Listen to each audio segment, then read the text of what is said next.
Olá, meninas, bom dia, tudo bem? Sejam muito bem-vindas a mais um módulo, uma quantidade de conteúdos novos para a gente aqui a partir de agora, principalmente na parte de investimentos internacionais, que era uma coisa que eu queria muito passar para vocês, mas que não tem como a gente antecipar, né? Não tem como você chegar no módulo de investimentos internacional sem ter passado por todos os módulos anteriores, renda fixa, renda variável, porque vai ser ele que vai ser o nosso plano de fundo para que a gente consiga agora trabalhar os novos investimentos. Então, isso faz muita diferença também, tá?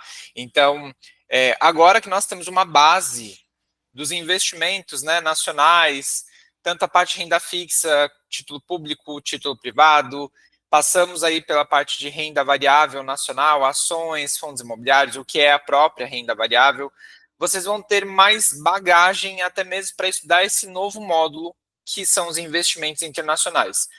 Os investimentos internacionais eles vão ser muito parecidos com os investimentos nacionais. A grande diferença para mim, por exemplo, é o fator de que você não tem grupos tão grandes de investimentos, né? Tipos tão diferentes assim. Diferente que do Brasil, que você teve uma separação dessas aplicações financeiras. Então, por exemplo, renda fixa aqui no Brasil é separada em título público, título privado. E aí eu estou falando de tesouro direto, e aí lá nos títulos privados eu tenho CDB, LCI, LCA, debênture e fundos de investimento de renda fixa. No mercado americano, você vai perceber que eles foram unificados em uma classe específica, que são os bonds, que nós vamos aprender aí nas próximas aulas. Quando a gente fala de Brasil, e principalmente Bolsa de Valores, a gente tem aqui a separação entre ações e fundos imobiliários. Nos Estados Unidos, a gente também vai perceber que existem o mercado de ações, o mercado de fundos imobiliários, mas que a forma de analisar fundos imobiliários é muito parecido com uma forma de analisar ações. No mercado americano, você vai ter essas pequenas e sutis diferenças do que nós temos aqui no Brasil. Uma outra coisa que vai chamar muita atenção de vocês são os códigos. No mercado americano, as ações e os fundos imobiliários não têm códigos de 4 letras e 2 números ou um número final. Então, isso pode já ser diferente, porque existem códigos que é uma letra, às vezes, que significa ali o nome do fundo.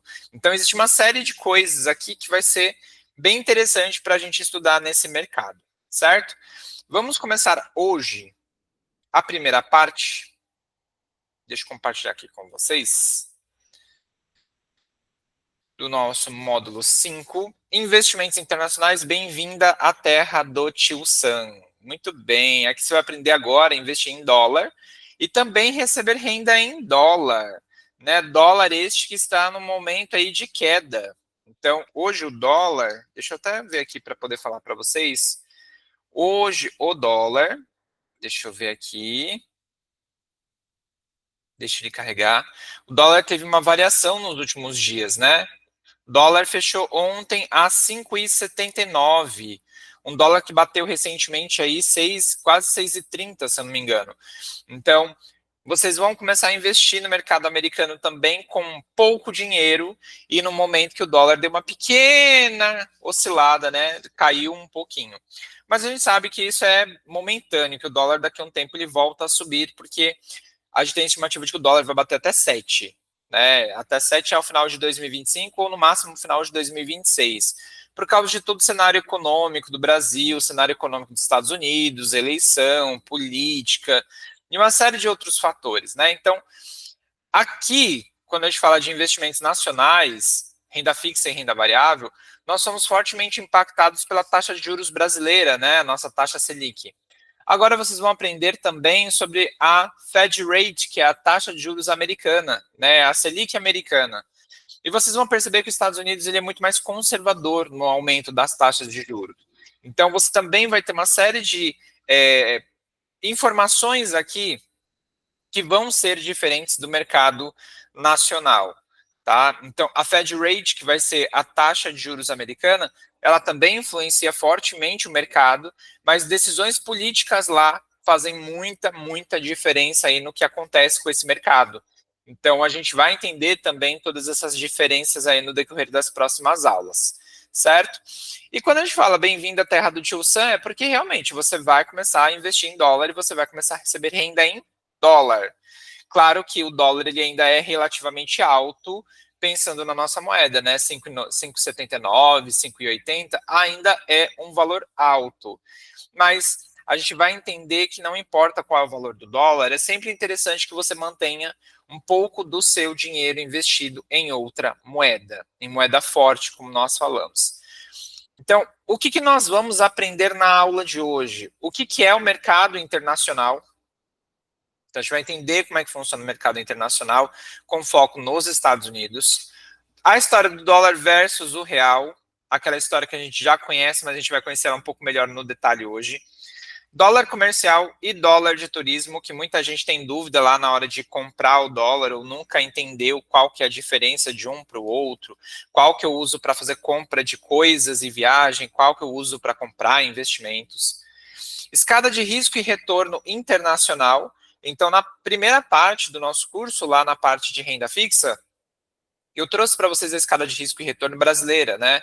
Onde você tinha do investimento mais seguro, mais conservador e que entregava menos retorno, até o investimento mais seguro, com a maior possibilidade de ganho, mas também o maior risco. Aqui no mercado internacional, a gente também vai ter uma escala de risco e retorno em moeda estrangeira. E depois do intervalo, a gente vai aprender sobre os ETFs, os Exchange Trend Funds. Bruno, eu não falo inglês. Eu não entendo nada em inglês. Não se preocupa. Boa parte do material, se não 99% do material aqui da aula está traduzido. Mas você vai precisar ter aí um Google Tradutor, caso você não fale inglês, caso você não entenda inglês, você vai precisar ter o Google Tradutor sempre ao seu lado. Porque a maior parte dos sites que a gente vai utilizar, a maior parte dos materiais que nós vamos usar, eles vão ser traduzidos, né? Vocês vão ver que eles estão traduzidos, porém, existem coisas específicas que a gente não consegue traduzir. Então, por exemplo, vídeos e entre outros formatos, né? Então, acaba que você não consegue, no primeiro momento, ter isso traduzido. Mas isso não vai ser um empecilho para você investir no mercado internacional. Porque, como eu disse, como tem o Google Tradutor e tem outras ferramentas, traduzir material vai ser a parte mais fácil de tudo, certo? Um outro ponto que eu acho que é bem interessante em destacar é que, como vocês já estudaram renda fixa e renda variável nacional, vocês vão estar vendo as mesmas coisas, só que no mercado internacional. Tem, né, coisas diferentes de um mercado para o outro, obviamente, porém vocês vão conseguir identificar muito mais rápido o risco e o retorno também, porque vocês já passaram pelo módulo 3 e pelo módulo 4, né? Vocês já passaram por renda fixa e renda variável. Então agora é um complemento, só que agora em uma outra economia. E vocês vão entender também por que é tão importante você investir em outro país, certo? Aqui sobre os ETFs, a gente vai começar com eles porque ele não é necessariamente o mais seguro, o menos rentável, né? Mas ele vai ser um mecanismo que nós vamos utilizar no mercado internacional. Então, guardem essa palavra. ETF é um mecanismo de investimento internacional, tá? Ele é uma aplicação que você compra aqui no Brasil, para aplicações do próprio país, dentro do nosso próprio Brasil, mas ele vai ser um dos veículos que nós mais vamos utilizar para comprar renda fixa americana. E vocês vão entender o porquê disso. Muito bem, então o que é o mercado internacional? O mercado internacional, basicamente, é qualquer mercado fora do país. E a gente vai escutar alguns termos técnicos daqui para frente para vocês irem assimilando também essa informação. Existe o que a gente chama de mercado doméstico, que é o Brasil, né, o nosso país de origem, e existe o mercado internacional. Parece uma coisa muito óbvia, né? Nossa, Bruno, é óbvio, mercado internacional, a gente está falando de outros países. Sim, mas vai haver momentos que é mais interessante você investir no mercado doméstico, ou seja, Brasil, e vai ter momentos que é mais interessante você investir no mercado internacional. Só que o mercado internacional, é bom a gente enfatizar que não é só Estados Unidos. Mercado internacional não é só a economia americana. O mercado internacional são todas as outras economias espalhadas pelo mundo. Então, eu estou falando aqui de Estados Unidos, eu estou falando de Europa, eu estou falando ali de Inglaterra, eu estou falando ali de outros países que você hoje consegue comprar investimentos.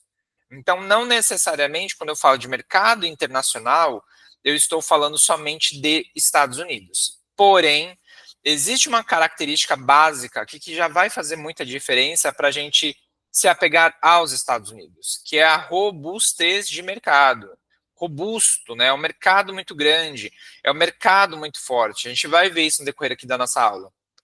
Quando a gente fala de mercado internacional, eu busco entender o porquê que eu estou tirando o meu dinheiro do nosso país de origem, conhecido, onde eu já entendo as aplicações, o sistema financeiro como funciona, a política, e eu vou para um outro país fazer novos investimentos. Então, para eu conseguir justificar este risco, eu tenho que enxergar naquela outra economia fatores que me fazem chamar mais atenção. Então, por exemplo, setores que eu não tenho aqui no Brasil, a questão da moeda, a gente vai falar sobre dólar hoje, então, por que, que o dólar é a moeda que é? Como que essa economia se recupera em períodos de crise? Como são tomadas as decisões políticas, sanitárias, dentre várias outras, decisões econômicas, como que aquele país se comporta com o relacionamento com outros países. Então, aqui, quando a gente fala de mercado internacional, eu estou falando de economias que impactam de forma global. Então, a gente vai ver aqui que os Estados Unidos, por exemplo, os Estados Unidos não, desculpa, a moeda americana ela já é usada em mais de 156 países. Existem vários, não é bem rumores, mas ainda enquanto isso não é um fato, ainda é um rumor. Existem rumores de que existem países como China, Canadá, a própria União Europeia, aqui a América Latina se fortalecendo para ter moedas que sejam tão fortes quanto o dólar. Mas a realidade é, o dólar é aceito em 156 países. Então, ele é uma moeda que, por si só, já transita em muitas economias. E quando você está acessando esta moeda, você está acessando algo que está no mundo todo. Vocês vão perceber, principalmente quando a gente entrar na parte de criptoativos, né, no módulo de criptoativos, vocês vão perceber que um dos grandes desafios das criptomoedas é a aceitação em outros países. Quanto mais uma moeda ela é aceita em um país ou grupos de países, mais forte ela vai ficando, porque ela vai virando uma moeda principal, ela acaba se tornando o que a gente chama de benchmark, né, um comparador. Então, esta moeda vai ser comparada com outras, porque por trás dessa moeda eu tenho uma economia, e esta economia pode ser sólida, ela pode ser uma economia emergente, ou seja, que está começando agora a se desenvolver. A gente vai usar muito esse termo emergente, mercados emergentes daqui para frente. Então, a gente vai entender por que, que os Estados Unidos é uma potência, principalmente na área de investimentos também. Mas só para registrar mais uma vez, quando a gente fala de mercado internacional, eu não estou falando somente de dólar. Quando a gente fala dos Estados Unidos especificamente, nós já temos características um pouco diferentes aqui do Brasil. Aqui no Brasil, nós temos uma bolsa de valores, né? O Ibovespa, que aliás, a Bovespa, que é a Bolsa de Valores de São Paulo, que é a união de 3 outras bolsas lá do passado, Brasil, Bolsa e Balcão. Foi unificada e hoje nós temos a nossa B3. Então, aqui no Brasil só existe uma bolsa. Apesar de estar entre as 5 melhores do mundo, em questão de qualidade, negociação, tecnologia, nós só temos uma. Nos Estados Unidos, você já vai ter 4 bolsas de valores diferentes, né? A gente fala que são 3, mas na verdade são 4. Por que, que eu vou falar que são 4? Porque aqui a gente vai ter a Bolsa de Valores de Nova York, que é a NYSE, ou Nasdaq, que é as maiores bolsas de valores do mundo. A gente vai ter índices de referência, como o S&P 500, que reúne as 500 maiores empresas americanas. Aqui no Brasil a gente tem o BOVA11, né, ou o IBOV, ou o Ibovespa, que é o índice da Bolsa de Valores de São Paulo, que acompanha as 83 maiores empresas do Brasil. Na verdade, deveria ser a 100, mas pelos critérios agora são 83. Então, é o índice que acompanha as 100 maiores empresas brasileiras, Ibovespa. Lá nos Estados Unidos você tem o S&P, ou Standard Poor's, que são as 500 maiores empresas americanas. Você também vai ter o Dow Jones, que inclui 30 empresas líderes de mercado. E você vai ter o Nasdaq Composite, que é a forte presença de empresas de tecnologia. Então, você tem aqui a Bolsa de Nova York e a Nasdaq, e você vai ter índices de referência. Guarda essa expressão, índice de referência, tá? Porque eles vão ser comparadores para outras economias. Como assim, Bruno? Na Bolsa Americana, você vai ter esses índices, né? Aqui no Brasil a gente tem o IBOV ou BOVA, que acompanha o Ibovespa, que são as 100 principais empresas brasileiras. Você vai ter o IDIV, que é o de dividendos, que são as empresas que pagam os maiores dividendos. Você vai ter o BOVA 50, que acompanha as 50 melhores empresas do Brasil. Você vai ter o IFIX, que é o índice de fundos imobiliários da nossa Bolsa de Valores. Lá nos Estados Unidos também temos esses índices, né?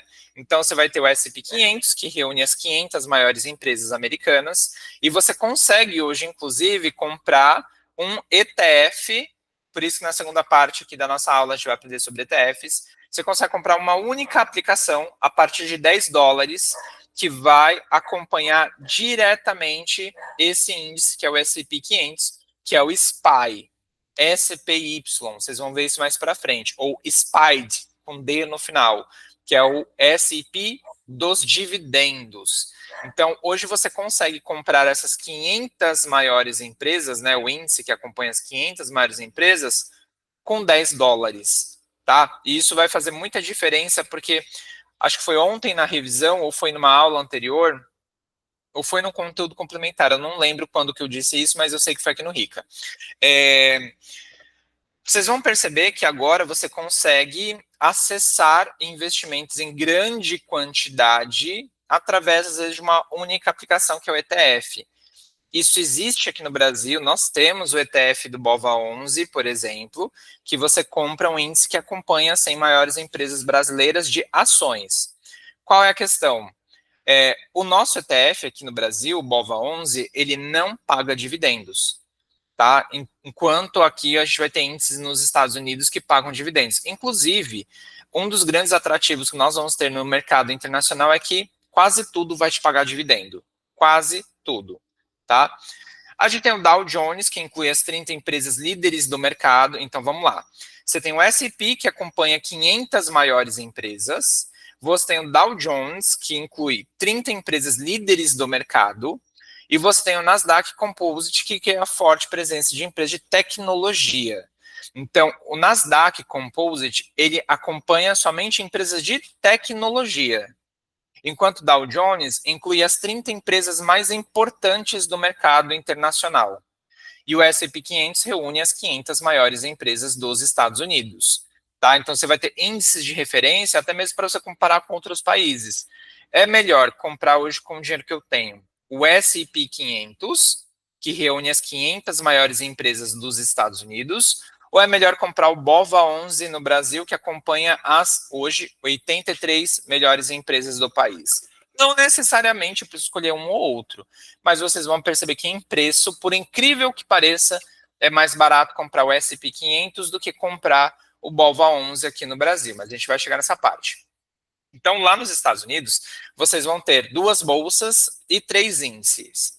A gente acaba falando que são 4, 5 bolsas de valores, né? Porque alguns índices são tão fortes que a gente acaba considerando uma bolsa de valores. Mas, de fato, você tem a NYSE e a Nasdaq. Tá? Então, são as 2 empresas bolsa de valores dos Estados Unidos. E dentro delas, existem os índices. As empresas, quando elas abrem capital na bolsa, né, quando elas fazem o IPO, que a gente aprendeu lá na renda variável brasileira, o IPO é o Initial Public Offering, ou oferta inicial de ações, quando a empresa vai para a bolsa.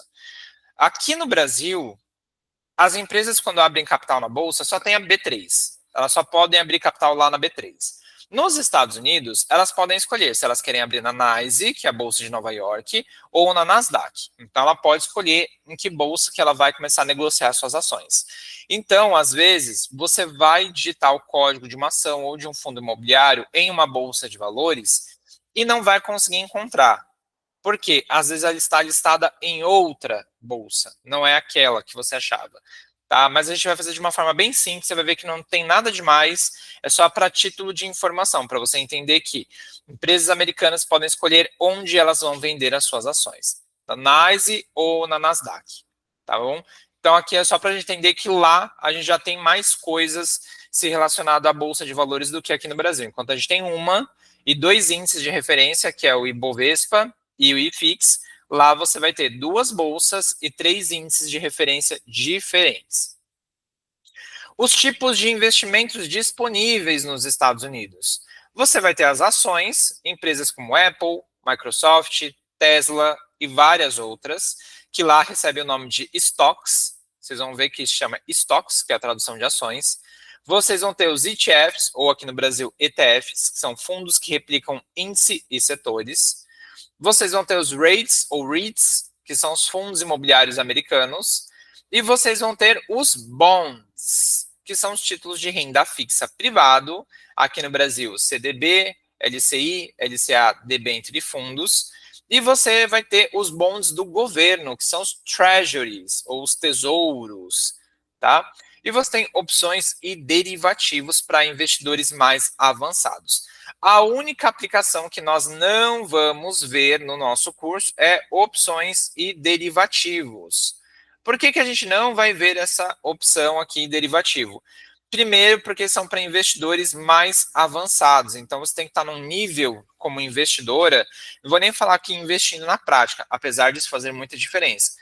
Mas você precisa já ter aprendido sobre todos os investimentos, já ter uma certa malícia ali do que compra, do que vende, já ter dinheiro aplicado, para depois você vir estudar mercado de opções e derivativos. Ele é bem mais complexo do que as demais ações, tá? Ações, fundos imobiliários e outros investimentos. Então, essa vai ser a única aplicação, as únicas duas aplicações que nós não vamos aprender aqui no Rica, tá? As demais, todas elas, a gente vai ver, começando hoje, inclusive, pelos ETFs, ou ETFs, tá? O que eu puder embrasileirar para vocês, eu vou fazer, tá? Mas tem termos específicos que a gente não tem tradução para eles. Então, vocês precisam se atentar também, certo? Então, vocês vão ter o dobro do estudo, porque vocês vão ter que estudar a aplicação e entender alguns termos técnicos em inglês. Ai, Bruno, isso é muito difícil. Não, não é difícil. Você vai ver que, inclusive, é mais fácil do que aqui no Brasil, porque eles simplificaram muito o mercado americano. Foi a gente aqui no Brasil que inventou moda, tá? Então, não se preocupa quanto a isso. Fatores que movem o mercado americano. Olha só isso. Política monetária do Federal Reserve, ou Fed, que é o Banco Central americano, igual ao nosso Banco Central aqui no Brasil. A política monetária é as decisões financeiras que acontecem dentro de um país, né? Igual aqui no Brasil. O Fed é o nosso Banco Central. A diferença é que o Fed é o Federal Reserve, que é o banco mundial que empresta dinheiro para todo mundo. Não é o caso aqui do Brasil, tá? Então, a política monetária, ela é cuidada, ela é mantida, ela é monitorada pelo Federal Reserve, ou Banco da Reserva, tá? Ou Reserva Federal. Outros pontos que movimentam a economia americana. PIB, taxa de desemprego e inflação. Brasil, né? A mesma coisa aqui do Brasil. Resultados financeiros das empresas. Aqui a gente tem um peso muito maior. Então, o que eu acho que é interessante a gente ponderar? Quando a gente fala de mercado brasileiro, nós estamos falando de Brasil, o nosso mercado, se comparado ao mercado americano especificamente, ele é muito pequeno ainda. Ele é um bebê, tá? Um bebê que está chegando na fase da infância, da primeira infância. O mercado americano, ele já é um senhor indo para a fase idosa. Porque o mercado americano, ele tem muito tempo de existência, né? E quando eu digo mercado americano, é mercado financeiro americano. Ele é muito grande, ele é muito extenso, ele é muito robusto. Então, aqui, às vezes, quando o presidente ou o presidente do Banco Central abre a boca e fala alguma coisa, a bolsa dá uma oscilada, aumenta, diminui, a taxa de juros aumenta, diminui. Quando acontece algo relacionado a PIB, taxa de desemprego, inflação, resultado financeiro de empresa, hoje muita questão tecnológica, esse mercado, ele não atinge só internamente, mas ele acaba reverberando no mundo todo. Então, quando você vê, por exemplo, o que aconteceu nas últimas semanas, o Trump tomando algumas medidas de taxação para os países que são parceiros diretos deles. Aí você vê o Canadá tendo uma tributação mais alta, a China, o México e outros países vão ter taxações mais altas. Quando isso acontece, a gente vê o dólar perdendo valor de mercado. Então, muito foi falado na última semana que o dólar está caindo porque alguma coisa no Brasil melhorou. E não melhorou nada. Pelo contrário, piorou. Depois dos comentários do Lula sobre alimentação, enfim. Só que quando você tem uma tomada de decisão nos Estados Unidos, uma tomada de decisão política, ela não vai impactar só o mercado dos Estados Unidos. Ela vai impactar o mundo todo que usa essa moeda, que transita e faz negócios com esse país. Então, na semana passada, se não me engano, no domingo passado, até saiu uma notícia não, uma reportagem no Fantástico, falando sobre um aplicativo de inteligência artificial que parece que é uma resposta da China para o chat GPT. Eu não lembro se é exatamente nessa ordem a informação, mas saiu lá no Fantástico exatamente isso. Isso fez com que uma empresa americana, na verdade, várias empresas americanas, perdessem um baita valor de mercado. Então, às vezes, essas questões de tecnologia, de política lá, elas são muito mais fortes do que no mercado como o Brasil. A gente vai falar que o Brasil é um mercado emergente, é um mercado que está se desenvolvendo agora na questão dos investimentos, de tecnologia e afins. Então, nos Estados Unidos, tudo é muito mais acentuado, tudo é muito mais, vamos falar, mais encorpado. A situação é muito mais complicada quando alguns eventos específicos acontecem. Por isso que eles tentam, ao máximo, manter estabilidade financeira. Você não vai ver taxa de juros americana batendo 11, 12, 13, 15% ao ano, igual a gente tem Selic aqui no Brasil. Você vai ver que eles são muito apegados à questão de manter a inflação baixa, baixos níveis de desemprego, porque eles são, na verdade, o correto, né? Um país protecionista, um país que quer se desenvolver. Então, quando acontece alguma coisa dentro desses fatores aqui, você vai ver esse mercado sofrer mais e até mesmo ter resultados melhores. Vantagens e riscos de investir no mercado americano. Alta liquidez e diversidade dos ativos. Quando eu falo de ativos, eu estou falando das aplicações financeiras. Vocês vão perceber que existe muito mais aplicações nos Estados Unidos. Aplicações simples, mas em grande quantidade, porque é aquela história. O mercado americano, ele preferiu fazer o simples, mas fazer muito bem feito em grande quantidade. O Brasil optou por deixar a informação muito complexa e não fazer o arroz com feijão bem feito. O que eu quero dizer com isso? Aqui no Brasil, você tem muitas aplicações diferentes, famílias de aplicações diferentes. Então, vou dar um exemplo da renda fixa de título privado. Você tem CDB, você tem LCI, você tem LCA, você tem debenture e você tem fundos de renda fixa. Nos Estados Unidos, eles unificaram isso nos bonds. Dentro dos bonds, existem os bonds privados, que são os bonds ali da renda fixa americana, e você vai ter os bonds públicos, que é o tesouro americano. Só que, por exemplo, o tesouro americano, se comparado ao tesouro brasileiro, ele tem uma diferença muito gritante, porque aqui no Brasil, nós temos 36 títulos do tesouro direto. Dentro das 5 famílias, né, tesouro pré-fixado, atrelado a Selic, IPCA, Renda Mais, Educa Mais, você tem 36 tipos de aplicações. Nos Estados Unidos, o tesouro americano é composto de 5 títulos. É isso, não tem subfamília, não tem subcategoria. Você vai ter um título de 1 a 3 meses, 1 a 12 meses, 5 a 7 anos, 7 a 10 e mais de 20 anos. São os títulos que nós vamos ter lá e a gente vai aprender sobre eles. Só que quando a gente vai para a Bolsa Americana, né, com ações e fundos imobiliários, esse já é um mercado muito maior que o nosso. Porque lá eles têm mais setores do que os nossos, só que esses setores, eles têm uma quantidade de empresas muito maior. Tá? Então, aqui no Brasil, somando ações e fundos imobiliários, a gente vai ter mais ou menos umas 1.100, 1.150 empresas, somando ações e fundos imobiliários. No mercado americano, a gente está falando de pouco mais de 6 mil empresas, somando ações e fundos imobiliários. Só que nos Estados Unidos, você não tem só empresas americanas. Você tem pessoas, empresários que vieram de outros países e fundaram suas empresas nos Estados Unidos. Então, isso é uma característica, inclusive, do mercado americano. Eles gostam de atrair talentos que eles sabem que eles vão conseguir colocar ali dentro da economia e desenvolver mais ainda o mercado. É, por exemplo, o caso do Elon Musk com a Tesla, com a SpaceX, com o Twitter.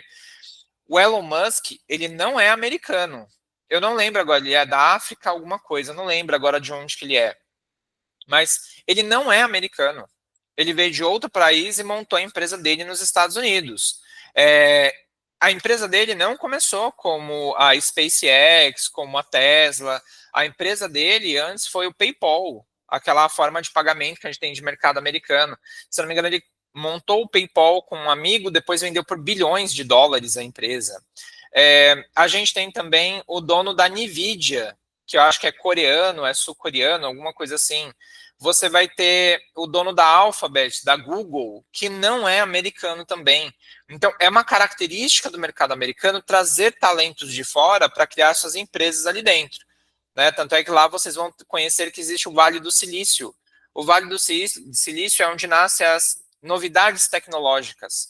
Então, você tem um mercado com muito mais aplicações, com muito mais setores, mas com uma quantidade de investimentos muito baixa, famílias de investimentos baixa.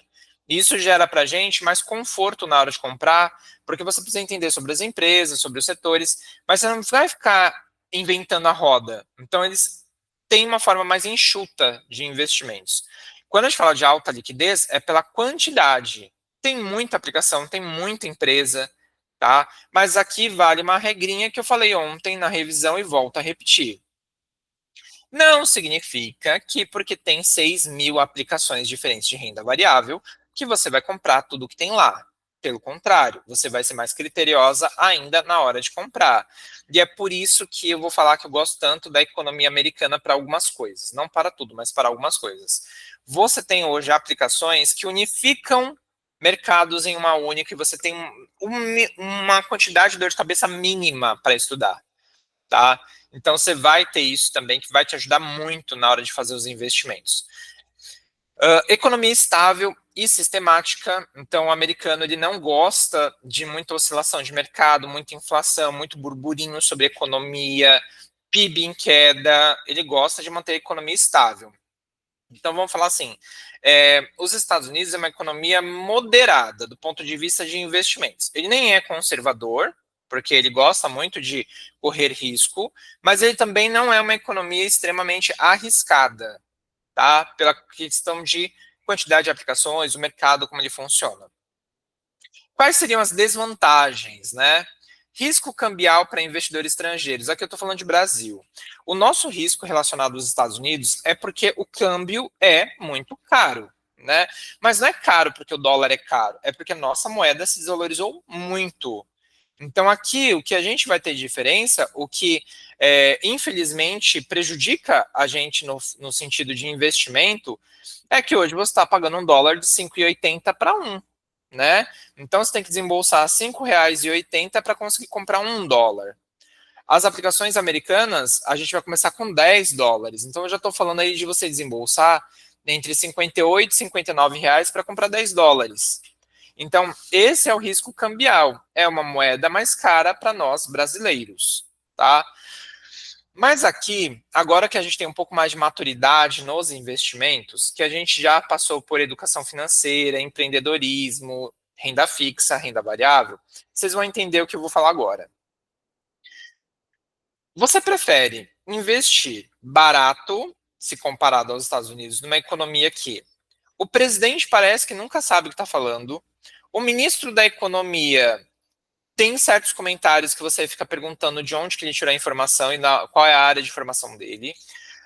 Você tem um país onde o presidente fala que você tem que consumir menos, comer menos. Você tem um histórico de desvalorização da moeda muito forte. Você tem uma guerra política de direita e esquerda acontecendo 24/48. Você tem incertezas relacionadas a PIX, a Banco Central e várias outras coisas. Ou você prefere investir em uma economia que paga bons dividendos, se valoriza constantemente, é a terra da inovação, é um país que a moeda é aceita em 156 outros países, sempre teve um bom relacionamento com outros países, apesar do momento atual de um presidente que ele é extremista e protecionista a um nível muito ruim para aquela economia. Será que compensa ou não você investir lá fora? Tem investidores, inclusive o Luiz Barsi, que a gente falou bastante aqui em outras aulas, que ele, por exemplo, não investe no mercado internacional. Ele não investe diretamente, né? Ele não vai lá, compra dólar e investe no mercado internacional.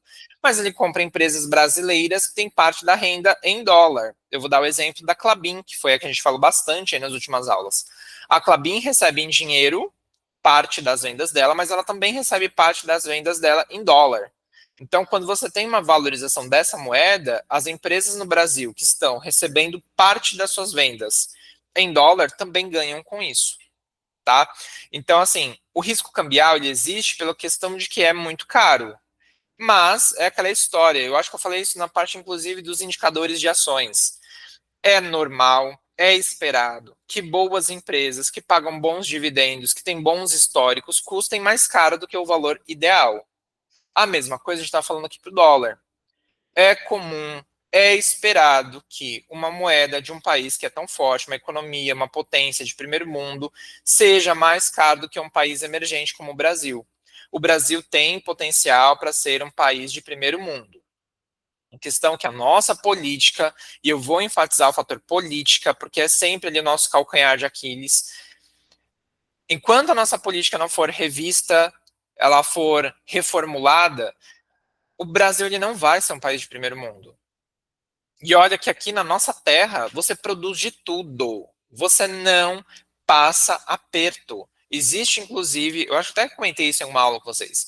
Existe um estudo que fala que o Brasil é um país berço. Um país berço é aquele país que você consegue desenvolver qualquer cultura de alimento, de povo, de fala, de língua, porque o Brasil ele é propício para várias coisas diferentes. Só que a gente tem problemas políticos muito sérios. E o problema político, ele acaba embarcando todos os outros setores da nossa economia. Então, enquanto a política não melhorar, você ainda vai ter um câmbio muito forte, porque a gente não tem como bater de frente. Para você conseguir fazer o dólar cair, né, o dólar se desvalorizar, você tem que ter um país em que a moeda dele também é muito forte, a forma política, a forma de fazer dinheiro, a economia é muito forte. O Brasil ele é referência em muitos aspectos, mas política não. E infelizmente, enquanto isso não mudar, a gente sempre vai ter essa disparidade dólar e real. Volatilidade em períodos de incerteza econômica, né? Então agora os Estados Unidos está passando, inclusive, por esse período de volatilidade por causa aí do mandato do Trump. Então o Trump ele está conseguindo mexer no mercado americano de uma forma que, num primeiro momento, pode estar gerando alguns prejuízos para eles. Mas ele falou isso, inclusive, numa entrevista, né? Que para os Estados Unidos voltar a ser como ele era, forte, imponente, etc., algumas coisas vão ter que ser cortadas na carne. E é um preço que eles vão pagar hoje para que a economia melhore. Então, assim, ele, em outras palavras, está falando: sim, vamos sacrificar tudo que nós temos, vamos sacrificar as nossas relações comerciais e internacionais para a gente ser a economia mais forte do mundo.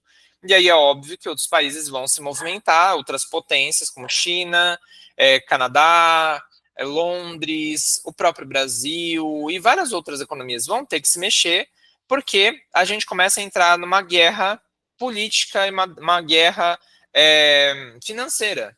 E quando a gente fala termo guerra, é porque realmente é um poderio muito forte, são economias muito fortes indo para a briga mesmo. Olha, nós então, se você vai taxar, a gente vai taxar também. Se você vai gritar, a gente vai gritar também. A gente fala guerra no sentido econômico. Ninguém está querendo guerrear um país com outro.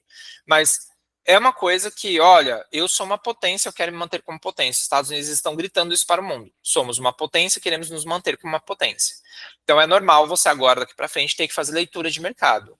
Se você já lia notícias sobre o Brasil, você vai ter que ler notícias sobre os Estados Unidos, tá? Faz parte do nosso dia a dia, certo? Então, existem vantagens e desvantagens, mas eu vou ser bem sincero, pelo histórico Estados Unidos e histórico Brasil, essas desvantagens nem deveriam ser levadas tanto a sério, tá? Como investir no mercado americano? Primeiro, abrir conta em uma corretora com acesso a ativos dos Estados Unidos. Não precisamos fazer isso, porque temos o Inter. O Inter tem a Global Account, que é a conta de investimento internacional. E dentro da conta internacional, você tem a conta física, né? Sua conta normal, e você vai ter a conta de investimentos. Então você já não precisa mais desse passo. Agora, se você não abriu conta no Banco Inter, você vai precisar abrir, ou você pode abrir outras contas, tá? Você tem a XP, que hoje tem a conta internacional, você tem o Nubank, você tem a C6, você tem a Nomad, que você consegue converter moedas no plural, porque é mais de um tipo de moeda, e você consegue comprar aplicações internacionais com um valor mais baixo. Você tem, deixa eu ver quem mais. Você vai ter a Wise, mas a Wise é para conversão de moeda, não é para conversão de aplicações financeiras. Mas se você não tiver, tem essas opções. Aqui na descrição da aula, eu vou deixar algumas plataformas que você pode baixar para ter conta nos Estados Unidos. Se você tem o Inter, já está com meio caminho andado, tá? Se você não liberou a conta dos Estados Unidos ainda, você precisa fazer isso, inclusive, que é liberar a conta da Global Account, que é ali quando você abre o seu aplicativo do Inter, você tem a conta nacional, você vai ter a conta internacional do lado, que é um globo azul, e o símbolo da moeda americana, o USS com cifrão. Você vai clicar lá e você vai procurar a parte de ações, ETFs e REITs. Se essa opção estiver liberada, ok, vida que segue. Se não, na hora que você for comprar a aplicação, ele vai pedir para você fazer e aceitar os termos de liberação. Dura 30 segundos, no máximo. É só você aceitar os termos, ele vai para uma avaliação de 72 horas e aí você consegue comprar a aplicação. Nas últimas semanas, eu tive alunas que começaram a investir nos Estados Unidos. A gente falava que era até 72 horas, a pessoa saía da aula, mandava uma mensagem meia hora depois falando que a conta já tinha sido liberada. Tá? Então é super fácil. Se você não liberou sua conta ainda, precisa liberar. Converter moeda e escolher ativos conforme perfil de risco. Hoje nós teremos dois conteúdos complementares. Um é comprando dólar, o outro é investindo no Tesouro Americano. Tá? Então você vai ter dois conteúdos complementares. Se eu não me engano, deixa eu ver aqui para mim não falar besteiras. Deixa eu ver. Se eu não me engano, o conteúdo complementar sobre compra de dólar tem 1 minuto e 49 segundos, é muito rápido. E o conteúdo falando sobre compra de tesouro americano é de 56 segundos. Então, assim, menos de 3 minutos você vai conseguir converter dólar e vai conseguir comprar a sua primeira aplicação americana. Então, você vai ter esses dois conteúdos complementares. Eu mostrei no passo a passo, narrando ali como você vai fazer isso. Tá? Então, a gente vai converter moeda e escolher os ativos conforme perfil de risco. Nós vamos começar pelo Tesouro Americano, porque é a aplicação mais segura do mundo. Vocês vão ver isso, inclusive, na aula da semana que vem, porque o Tesouro Americano é o tesouro mais seguro do mundo. Acompanhar notícias e resultados das empresas, comum já para a gente, né? Já falamos isso aqui no Brasil. Quando você vai comprar uma ação, um fundo imobiliário, você não pode simplesmente ir lá e comprar, você tem que entender o que você está fazendo, quem é a empresa, como que está o mercado. Então, aqui não tem novidade para a gente. O que vai ser novidade? Que nós estamos falando aqui de uma economia diferente da nossa. Então, mesmo que você não invista ainda, quando falam assim para você, ações da Bolsa de Valores brasileira, você vai lembrar, Petrobras, Vale, Banco do Brasil, porque são as mais famosas. No decorrer do ciclo do módulo 4 lá de renda variável, nós aprendemos que aqui no Brasil você tem tantos setores, tantas empresas baratas que você pode comprar ali e conseguir fazer sua carteira de investimento. Agora a gente está indo para uma economia maior do que a nossa, onde eu conheço algumas empresas e outras não. Então, algumas empresas eu já conheço. Então, Apple, Facebook, Tesla, Amazon, Alphabet, que é a dona da Google, Disney, Netflix, são empresas mais conhecidas. Mas eu vou ter uma quantidade de empresas maiores ainda e que não são tão conhecidas. Então, a gente vai ter que estudar os setores americanos, entender ali sobre essas empresas. e investir com estratégia de longo prazo para mitigar volatilidade. Então, isso também não é uma novidade para a gente, porque quando a gente começou a aprender sobre renda variável no Brasil, eu falei que bolsa de valores é longo prazo. Mercado internacional, renda fixa ou renda variável é longo prazo, porque você tem oscilação de moedas, tem oscilação da economia. Então, aqui, vocês estão reparando que não tem nada novo, né? Nada novo, eu digo no sentido de, eu vou ter que fazer um algo a mais diferente. Não, você vai fazer a mesma coisa que você está fazendo aqui no Brasil, só que na economia americana. Então, os nossos sites de apoio continuarão sendo os mesmos, Status Invest, Investidor 10, vamos acrescentar novos, né? Então, você vai ter o Yahoo Finance, que é o Yahoo voltado ali para a parte financeira, que tem extensão no Google para deixar traduzido. Você vai ter uma coisa ou outra a mais. É isso, tá? Então, a forma de investir nos Estados Unidos é bem simples. Vamos falar um pouquinho sobre dólar versus real, né? Essa briga aí que... Briga não, né? Vamos falar, resultado das nossas economias.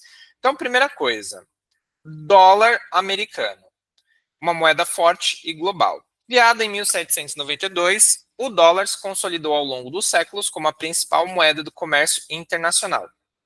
E aqui eu quero fazer um parênteses rapidinho para vocês entenderem de onde veio o nome dólar. Quando os alemães chegaram nos Estados Unidos por volta de 1500 e alguma coisa, eles vieram para escavar e minerar prata. E a prata recebeu o nome de Deller.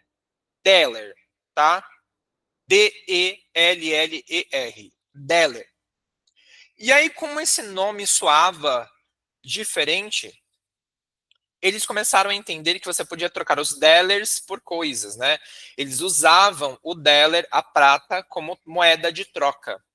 E quando criou-se o papel moeda, eles entenderam ali que você podia trocar uma quantidade de Dellers, né, de prata, por dinheiro. E o dinheiro ainda não tinha um nome. Os americanos acharam esse nome interessante e adaptaram o Deller para dólar. Tanto é que não fala dólar, fala dollar, com O, tipo um A. Então, o Deller se transformou no dólar, que hoje nós falamos dólares. Então, querendo ou não, é uma moeda já que nasce lá em 1522. Se eu não me engano, essa é a data, 1522. E de lá para cá, estamos falando de mais de 500 anos de existência. Esse já é um fator que faz muita diferença no mercado internacional. O tempo de nascimento de uma moeda e quantas vezes ela foi trocada. Então, o dólar, ele tem mais de 500 anos de existência e ele nunca foi trocado. Aí sim vem o histórico, né? Em 1792, o dólar se consolidou ao longo dos séculos como a principal moeda do comércio internacional. Então, olha só, foi a partir de 1792 que o dólar começou a ser difundido em outros países. Mas até então ele já era usado como moeda americana, desde 1522, tá? Em 1944, com o acordo de Bretton Woods, passou a ser a moeda de referência mundial lastreada em ouro. Aqui tem uma outra informação importante. Algumas economias usou o ouro como parâmetro de referência para moedas. Então você tinha o dólar, podia ser trocado por uma mesma quantidade em ouro, que é o que a gente chama de lastreamento, tá? Então você conseguia trocar essa moeda que era tão forte por ouro. E por que isso é tão importante? Porque o ouro não tem inflação. O ouro ele não perde valor. Ele é um minério findável, ou seja, que ele acaba. Não tem como você achar mais ouro no nosso planeta. Então, a gente fala hoje por um estudo que existe uma piscina olímpica de ouro no mundo todo. Existe ouro em outros planetas, em outros meteoritos, né? Fora o próprio Elon Musk, né? Com a Tesla está pesquisando, inclusive com a SpaceX, essa questão de minerar ouro em outros planetas, porque quando nosso sistema, né, solar foi criado, com a explosão dos planetas, isso foi jogando minérios ao longo do espaço. Então, quando a gente passou pelo Big Bang, nossa, eu tô bem na história hoje, né? Quando a gente passou pelo Big Bang e os planetas explodiram, principalmente a Terra, e formou-se a Terra, muito minério foi desprendido do nosso planeta em forma de meteorito e ficou vagando aí pela galáxia. Então, o que você vê hoje no nosso planeta alguns minérios e pedras preciosas pode ser encontrado em outros planetas e pode ser encontrados em outros meteoritos, por exemplo. Então, você vai ter ouro, você vai ter paládio, você vai ter planetas que têm chuva de diamante, ou que a parte ali, o chão é formado de diamantes, mas enfim. O ouro no planeta Terra é findável, só tem uma piscina olímpica. Então, como só existe essa quantidade de ouro, ela não sofre inflação. É por isso que vocês vão aprender que o Bitcoin, a criptomoeda, é considerado o ouro digital. Tá? Então, lá em 1944, o dólar e o ouro eram usados como moeda de referência. Em 1971, os Estados Unidos abandonaram o padrão ouro, então já não é mais usado o ouro como referência, mas o dólar manteve sua hegemonia devido à força da economia americana, ou seja, sua força, sua potência. Então ele continuou sendo quem ele é, mesmo que ele não fosse mais lastreado em dólar, em ouro. Até hoje é a principal moeda de reservas dos bancos centrais e mais utilizadas em transações internacionais. Então, o dólar, já falei anteriormente, é usado em mais de 156 países, vem aumentando sua posição no mundo. É extremamente forte. Hoje, para você comprar qualquer aplicativo internacional ou alguma coisa, é cotado em dólar. O nosso alimento que chega na nossa mesa é cotado em dólar. Então, quando você vê que a sua compra de mercado é o mesmo valor, mas está trazendo menos coisas, é porque o dólar está muito alto. Então, tudo que chega na sua mesa é lastreado em dólar. Tá? Então, quanto mais alta essa discrepância entre dólar e real, mais caro ficam as coisas na nossa mesa. Já o real brasileiro, ele tem um histórico cheio de desafios, né? Quem tem mais de 30, 40 anos vai lembrar que o real já passou por várias mudanças. O real ele tem aí 30 anos. Foi criado em 1994, quando surgiu o Plano Real. Inicialmente tinha paridade com o dólar de $1 igual a R$ 1, mas logo começou a se desvalorizar. Né? O Brasil tem um histórico aí de inflação e toda vez que a inflação estava absurda, trocava-se a moeda, o que não resolvia o problema, porque agora você tinha dívida numa outra moeda. Tá? Sofreu crises cambiais, especialmente entre 1999 e 2002, quando o câmbio foi flexibilizado. Então, quando a gente começou a, de fato, fazer negócios usando a moeda dólar, a gente começou a perceber quanto o nosso dinheiro era desvalorizado. Continua sujeito às oscilações por fatores como inflação, política interna e instabilidade econômica e global. Então, a gente está vendo, inclusive, isso hoje, né? Então, aqui, ó, a gente tem as principais diferenças. No dia que eu montei essa aula aqui do Rica, que foi dia 5/2, o dólar estava 5,90, né? $1 era igual a 5,90. Hoje, no momento que nós estamos gravando esta aula, o dólar está em 5,79, tá? Você pode pegar essa cotação em vários sites diferentes. Eu estou olhando aqui, por exemplo, no site da UOL. Então, você consegue ver aqui, ó, que o dólar comercial está na casa dos 5,79. Então, é o fechamento aí da moeda americana de ontem para hoje, certo? Muito bem. Então, olha só, se a gente pega o histórico lá desde 1994, desde julho, né, quando Itamar Franco ainda era presidente, depois o Fernando Henrique Cardoso, Lula, Dilma, Temer, Bolsonaro e Lula de novo, olha a valorização do dólar se perante o real. Então, você inclusive, lá em 1994, em outubro de 1994, a gente teve o dólar com a menor cotação da história. O real era R$ 1 e o dólar era 83 centavos. Então foi a primeira vez e única também na história que o real valia mais que o dólar.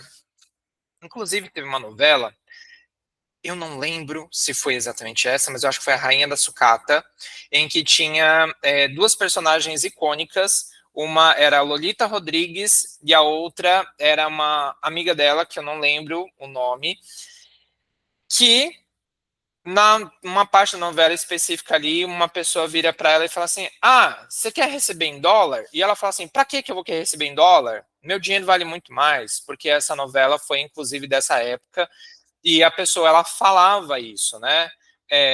Não, para que eu vou querer o dólar se meu dinheiro vale mais? Porque era a época que o real estava valendo mais que o dólar. Saudades, nunca mais. Tá? Nunca mais, por vários fatores diferentes. De 2002, né, de 99, 2002, o dólar só teve aí aumento. Então, lá em 2011, a gente chegou num momento em que o dólar estava 1,55, o Brasil começou a sonhar de novo, estamos melhor, etc., mas não. Doce ilusão, quem comprou dólar aqui estava feliz. Hoje em dia isso foi subindo, subindo, subindo. Hoje nós chegamos a um dólar de 6,20 alguma coisa, né, em meados do final do ano, início desse ano. Então, aqui é um gráfico até 2024, né, até 28 de junho de 2024. Porém, o dólar ele bateu aí 6,20 alguma coisa e a gente tem um histórico de que ele vai bater 7.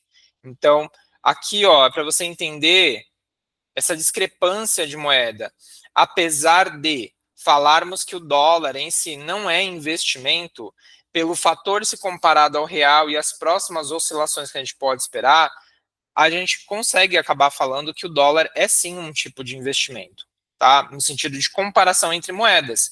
Porque se existe um histórico e uma projeção de que o dólar vai bater 7 para 1 e eu compro essa moeda hoje, só o fator de eu converter a moeda já me traz uma certa valorização. E o foco do investimento é isso. Algo em que você coloca o seu dinheiro e com o passar do tempo ele se valoriza. Tá? Então, isso faz diferença. Então, apesar de muitos economistas e professores falarem que não, aqui hoje eu vou falar para vocês que a minha opinião acho sim que o dólar é uma espécie, sim, de investimento. Mas ele é um investimento para garantir o seu poder de compra. Tanto é que alguns países utilizam o dólar como reserva de caixa. Então, lembra que eu falei em aulas anteriores para vocês? Gente, olha, você precisa deixar um percentual dos seus investimentos como caixa. Inclusive, no material complementar que eu vou deixar para vocês de compra de moeda, eu vou lá na minha carteira de renda fixa, no meu CDB de liquidez diária, resgato um valor para converter moeda, porque ali é a minha reserva de caixa. Minha reserva de caixa é meu CDB de liquidez diária. Eu vou lá, pego o dinheiro, converto para comprar moeda estrangeira. Muitos países fazem isso com dólar. Fazem reserva em dólar para comprar moeda americana. Então, por exemplo, hoje eu, Bruno, estou comprando dólar para fazer reserva americana. Reserva em moeda americana. Então, eu tenho reserva em moeda nacional, eu tenho agora reserva em moeda internacional. Então, se eu converter 100 dólares, 200 dólares, 300 dólares, 1.000 dólares hoje, não significa que eu já vou aplicar. Eu vou guardar ali numa opção, vocês vão aprender mais para frente que tem opções para você guardar o seu dólar. Eu vou deixar ele guardadinho, eu vou deixar ele parado na conta, convertido, para eu comprar novas oportunidades de investimentos. Tá? Então, as economias fazem muito isso, compram dólar para fazer reserva. Inclusive, vocês vão escutar, né, aqui no Brasil, quando o dólar está muito alto e ele começa a sumir do mercado, né? Porque as pessoas começam a fazer reserva em dólar, começam a levar o dinheiro para fora. O próprio Banco Central, né, o nosso Banco Central, tem reserva em dólar. Ele vende esse dólar mais barato para girar esse dinheiro na nossa economia. Então, a moeda é tão forte que ela é usada como reserva financeira. A própria moeda é usada como reserva financeira. Porque se eu coloco como o real se desvalorizou mais de 86% desde 1994. Então, eu pego essa moeda internacional, esse dólar, compro ele e me protejo dessa inflação aqui no Brasil. Tá? Então, assim, se você consegue comprar o dólar por um valor mais baixo, hoje, como eu disse, está 5,79, né, 5,80, quando você converter, porque você tem o spread, que é uma taxa ali que a gente vai olhar daqui a pouco, e você tem o IOF, você vai conseguir pagar R$ 6 no dólar.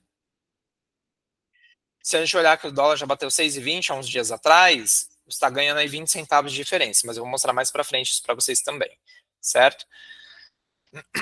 E aí a gente precisa entender que existem dois tipos de dólar quando você vai comprar lá no seu aplicativo. Existe o dólar de turismo e existe o dólar comercial, tá?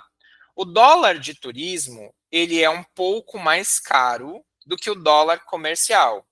O dólar de turismo, ele é utilizado para compras e viagens, tá? Por isso que ele recebe o nome de dólar de turismo. Então, prestem bastante atenção que é uma diferença muito sutil aqui, tá? Principalmente hoje que não está tendo uma grande diferença. Então, é muito sutil essa diferença que eu vou mostrar para vocês. Olha só, o dólar comercial estava 5,78 e aí, por causa do spread, que é uma diferença que os bancos cobram, né, do momento que você está comprando em oscilação do mercado, de 99%, esse dólar fechou a 5,90. tá? Então, 5,78 mais 0,99% de spread, diferença entre mercados, ficou em 5,90. Só que aqui no Brasil você paga IOF, que é o Imposto sobre Operação Financeira. Você vai pagar mais uns centavinhos aí de IOF. Você não tem taxa no Banco Inter para converter moeda. Então, o dólar de turismo saiu $1 por o preço final de 5,90. Tá? Agora, repara no dólar comercial. O dólar comercial, ele é utilizado especificamente para aplicações financeiras. Então, você vai comprar uma moeda para comprar investimento no outro país, certo? Então, você tem aqui $1 estava 5,78, igual o de turismo, só que o valor efetivo ficou em 5,89, porque ele cobra 1,5 de spread e o IOF é mais baixo, ó, 0,2 centavos. Aqui foi 6 centavos. Aqui foi 2 centavos, então foi mais baixo. Mas o spread aqui é menor e aqui o spread é maior. Então, no dólar de turismo, spread mais baixo e IOF mais alto. No dólar comercial, spread mais alto e IOF mais baixo. Os dois são taxa grátis, então você não paga taxas. E olha só o dólar final. O dólar de turismo final fechou em 5,90, enquanto o dólar comercial para você comprar investimentos ficou em 5,89. 1 centavo de diferença. Essa é a cotação de um para o outro. Por isso que quando você for comprar hoje, você não vai ter uma grande diferença. Tá? É só para você entender que quando você vai deixar dinheiro na conta, porque você vai viajar, porque você vai comprar alguma coisa nos Estados Unidos, dólar de turismo. Se você vai fazer aplicações financeiras, você vai pegar o seu dinheiro e vai converter para comprar tesouro direto, ações, fundos imobiliários nos Estados Unidos, dólar comercial.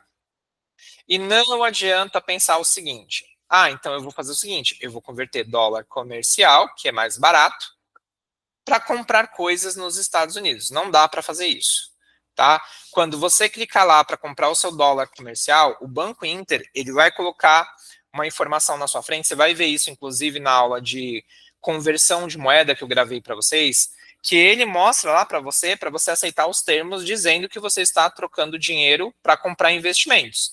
E que se você usar esse dinheiro para outra finalidade, como turismo, por exemplo, você pode ser penalizada e você pode ter que pagar a diferença do IOF. Então você pode, aqui ó, você pagou 2 centavos mais barato e aqui era 6. Se você converter no mais barato e for comprar lá nos Estados Unidos, eles vão cobrar a diferença que faltou. Tá? Então você tem que se atentar bastante ali quando você vai comprar o dólar de turismo e o dólar de comercial. Em valores monetários hoje, para a gente não vai fazer tanta diferença que está muito próximo, certo? É quando essa diferença é muito gritante que aí você faz essa separação. Então vamos entender um pouquinho melhor sobre o dólar comercial. Usado em transações comerciais, financeiras e governamentais, como exportações, importações e investimentos estrangeiros.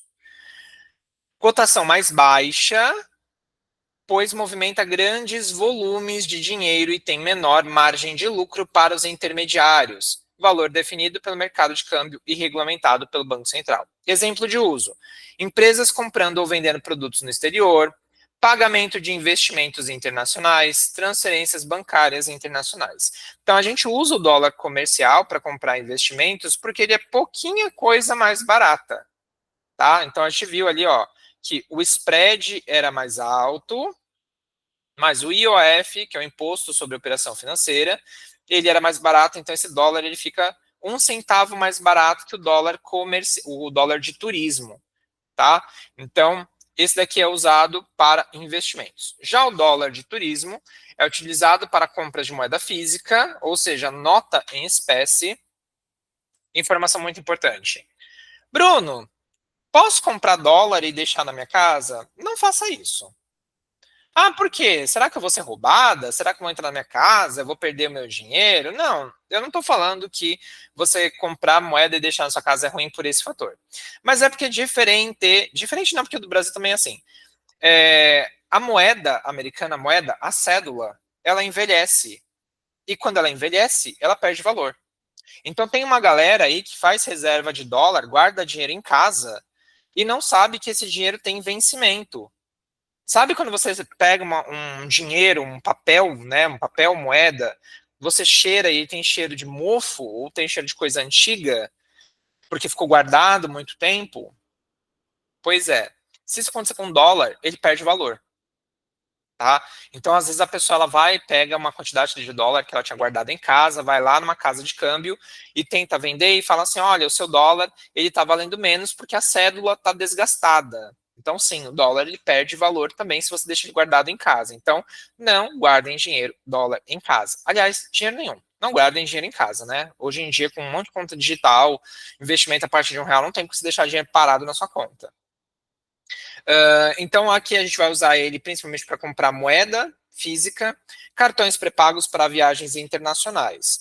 A cotação é mais alta, né? Então você já vê que é um dólar mais alto, pois envolve custos adicionais como impostos, logística e margem de lucro das casas de câmbio.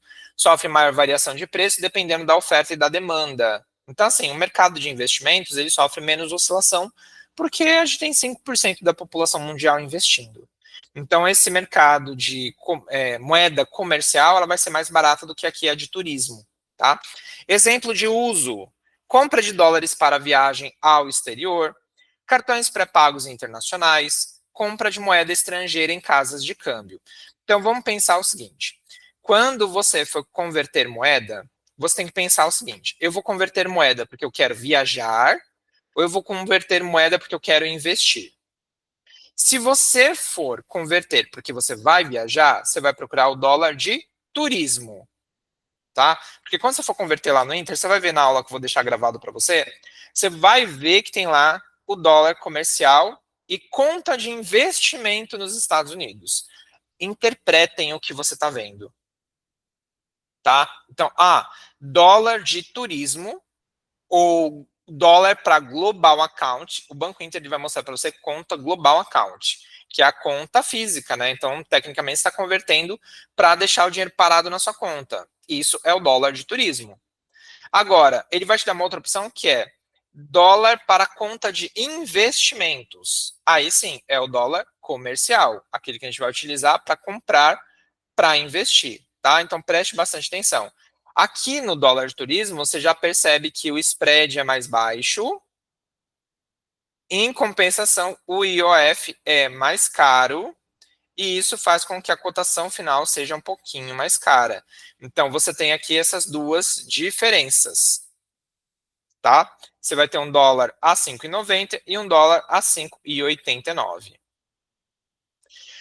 Escala de risco e retorno nos investimentos internacionais. Lembra que eu falei para vocês que vai ser mais resumida do que a nacional? Pois é.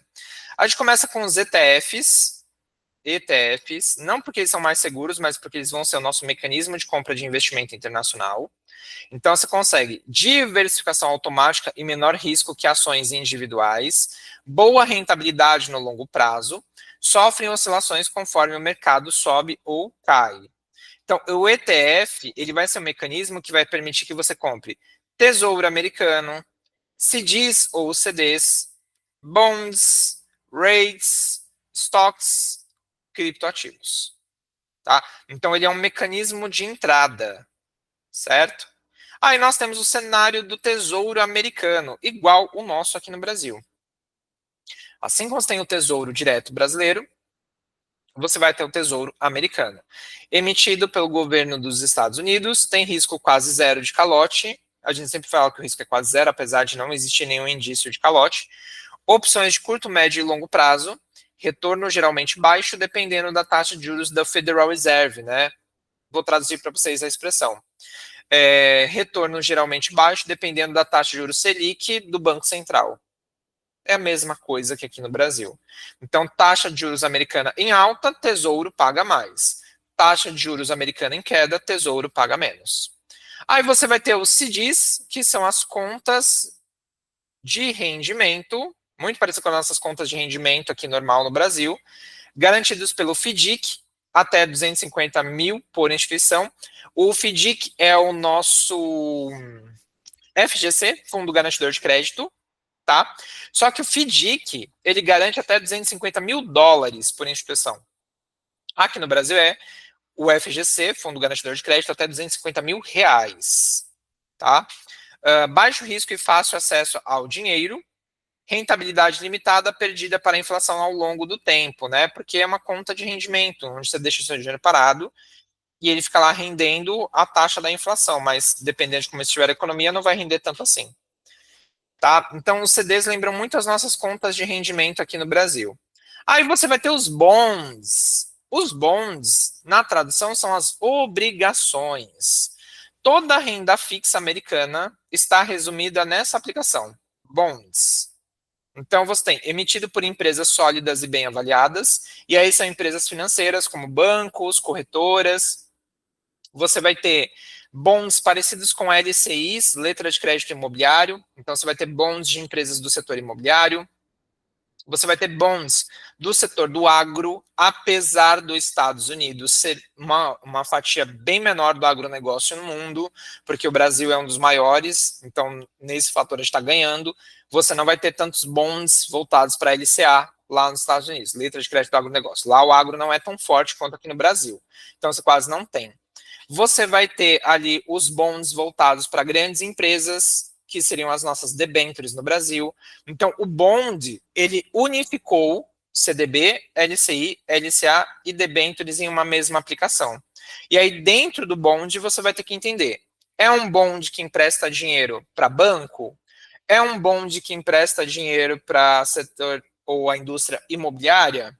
É um bond que empresta dinheiro para empresas diversas do mercado internacional nos Estados Unidos ou em outros mercados do mundo? Porque agora vocês vão perceber que os Estados Unidos, diferente do Brasil, pode investir em outros países. Tá? Então, quando você compra uma aplicação, não necessariamente ela vai ser só dos Estados Unidos. Você pode estar investindo no Japão, na China, na Ásia como um todo, você pode estar investindo na América Latina, você vai ter uma diversidade muito maior. Tá? Risco de crédito pequeno, mas existe a possibilidade de desvalorização, assim como no Brasil. Tá? Uma outra vantagem, pagamento de juros periódicos, é a nossa renda fixa aqui no Brasil. Tá? Então, o termo está em inglês, mas ele é muito fácil de entender. Aí nós entramos aqui no laranja, que são os REITs. Os REITs são os Real Estate Investment, ou na tradução, fundo imobiliário. Essa é a tradução. Investem em imóveis e pagam dividendos constantes, alternativa ao investimento direto em imóveis, podem ser impactados por crises no setor imobiliário. Não tem nada novo aqui pra gente, né? Fundo imobiliário igual no Brasil, só o termo que é diferente, que é o REITs, tá? Stocks, empresas grandes e resultados como Apple, Microsoft, Coca-Cola, Facebook, Amazon, tendem a crescer e pagar dividendos. Ponto muito importante. Mercado americano não paga tanto dividendo quanto aqui no Brasil. Porém, o dividendo deles vale mais do que o nosso. Porque o dividendo deles é em quê? Doletas. Dólar. Vai cair dólar na sua conta, senhora. Tá? E as stocks, na tradução, é ações. Certo? Criptoativos, que vai ser o último mercado que nós vamos estudar. Possibilidade de altos retornos em curto prazo, mas daqui há suas divergências, porque o mercado de cripto agora está caindo. Mercado descentralizado e sem regulação regulatória. Parece redundante, né? Mas é essa expressão, regulação regulatória. Ou seja, não tem um banco central por trás deles. Extremamente volátil e sujeito a manipulação e golpes. Por isso que a gente vai tomar bastante cuidado aqui também. Então, basicamente, você vai ter esses investimentos nos Estados Unidos. Se você pega a nossa escala de risco aqui no Brasil, você vai ver que tem muita coisa, né? Então, você tem lá poupança, tesouro direto, CDB, LCI, LCA, fundo de investimento. Aí você tem ações, 10 setores de ações, fundos imobiliários, 5 setores de fundos imobiliários. Né? Aqui você já tem mais concentradinho, em menor quantidade de aplicações, mas dentro de cada uma você vai ter bastante coisa. Então aqui, por exemplo, REITs, fundos imobiliários, você vai ter uns 1.000 tipos de fundos, estoque você vai ter umas 5.000 empresas, e aí a gente vai usar o ETF, porque vocês vão descobrir que é muito caro comprar renda fixa americana. Isso levando em consideração tesouro, os CDs, que são muito caros.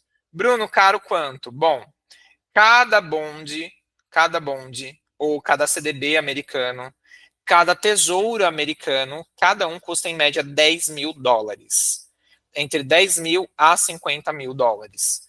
Então, o ETF, ele vai ser um mecanismo que nós vamos utilizar para comprar tesouro, CDs, bons e ações de forma muito mais barata, tá? Então, você vai conseguir sim comprar tesouro americano, CDs, bonds e stocks por um valor menor, tá?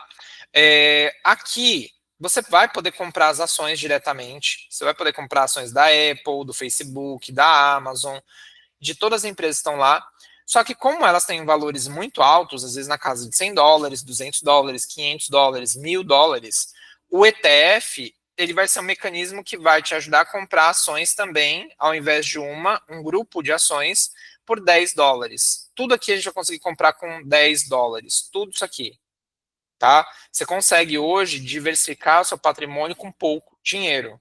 Só que quando a gente fala pouco dinheiro, é pouco dinheiro para eles, né? Porque aqui, se a gente vai converter 10 dólares, é quase 60 reais, às vezes até um pouco mais. Só que você vai perceber que é muito, muito mais simples, certo? Então, essa é a nossa escada de risco e retorno que nós vamos dar agora nas próximas aulas. Agora são 10h20, vamos fazer o nosso intervalinho de praxe. 10h40 nós retornamos com a parte de ETFs, tá bom? Então, eu vou ensinar para vocês o que é o ETF, que vai ser esse mecanismo mágico que vai ajudar a gente a comprar investimento nos Estados Unidos com pouco dinheiro. Pontos positivos e pontos negativos, tá bom? Então, vamos para o nosso intervalo. Daqui a pouco a gente está de volta, tá bom? Até daqui a pouco. Tchau, tchau.